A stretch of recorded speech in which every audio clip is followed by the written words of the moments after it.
महाराष्ट्र राज्यामध्ये सर्वात पहिले RTO ऑफिस हे मुंबई येथे तारदेव येथे सुरू करण्यात आले.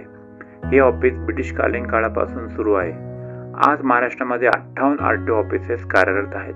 सर्वात नवीन RTO ऑफिस हे मीरा भाईंदर येथे सुरू करण्यात आलेले आहे. महाराष्ट्र राज्याचे परिवहन मंत्री श्री प्रताप सरनाईक साहेब हे परिवहन मंत्री असून केंद्र सरकारमध्ये नितीन गडकरी हे परिवहन मंत्री आहेत.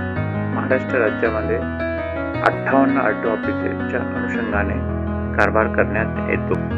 RTO ऑफिसचा कारभार हा ट्रान्सपोर्ट कमिशनर ऑफिस मुंबई येथून चालवला जातो.